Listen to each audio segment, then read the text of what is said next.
Welcome back. Let's talk more about the Prime Minister's decision to cancel Christmas for millions of families in London, the East and the South East. Boris Johnson announced these new, tougher Tier 4 restrictions, no household mixing allowed in the affected areas. Joining us now, Dr Bharat Pankhani, a senior clinical lecturer at Exeter University, an expert in communicable disease control. Thanks for coming on to give your reaction, Bharat. Always good to speak to you.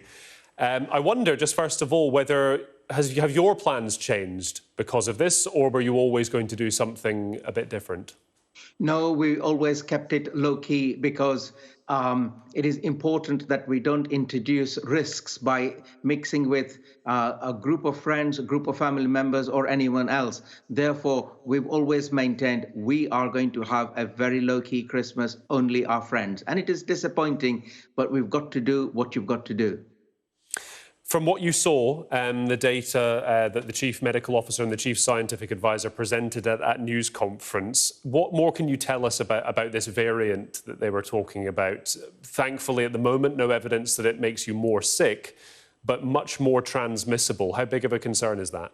So it is, as they say, perhaps, and the key word is perhaps, more infectious. We don't know for 100% that it is more infectious. We do know that the spike protein has mutated, meaning made mistakes in reproduction, and therefore it looks like it is the predominant strain. And therefore, the conjecture is that it may be more infectious. My view would be maybe, but the other important bit is we have had a lot of human-to-human interactions as well. People indoors, shopping, schools, colleges, universities open, etc. So it is a double issue. One may be a variant that is more infectious. I accept that, maybe. And the other one is human behaviors as well, which have led to the rise in number of cases. Given that Sir Patrick Vallance, I think he said he thinks that this first occurred, this variant in London, around mid-September. Now, obviously, you know, it would have just been a small discovery at that point, but that's quite a long time ago. It's quite a long time ago, and whilst people are always tracking variations and emergence of, shall we say, mistakes and mutations in its reproduction, we have known for some time that this is rapidly becoming the new predominant strain. And then finally, we saw a reaction today.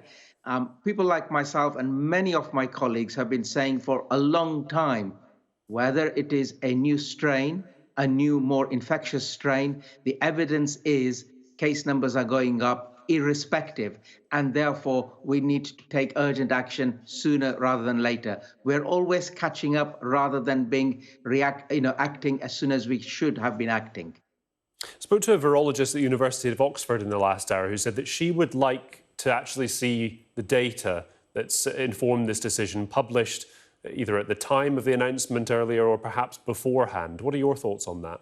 Well, indeed, and we should see, the data as, does it now show that this new virus is more able to latch on to the ACE2 receptor and therefore is more infectious, meaning you need a smaller loading dose to infect?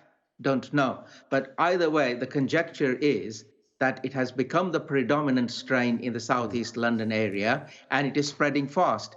So my other concern is that whilst we have restrictions in the London area, making it a new tier 4, what happens in tier 4 will also happen in tier 3 and tier 2, and therefore we need to seriously consider restrictions in other tiers as well. However, it does look like, doesn't it, basically after Christmas Day, Wales, England, not confirmation from Northern Ireland at this point in time, Scotland as well, are all basically going into lockdown. It looks like this, and something that I have been advocating for a little while is to capitalise on the Christmas shutdown period and extend the lockdown or the shutdown period for a few more days, in fact, a couple more weeks as well, to bring down the case numbers. And then whilst we are doing that, is to divert a lot of money to setting up rapid, efficient immunization centers for when the better to give, easier to give AstraZeneca vaccine becomes available. Just on that, and we were just tight for time, but just on that vaccination, there's a suggestion, again, let's say maybe if it proves that this is a more infectious strain, that affects vaccination numbers. Can you tell us anything about that?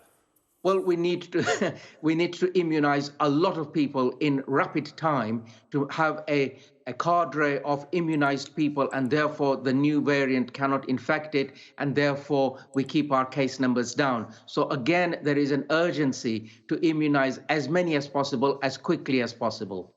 So a higher rate would be needed? Not a higher rate, but a larger coverage as soon as possible. Sure. Dr. Bharat Pankania, thank you as always for your time. Good to get your reaction this evening. Thank you.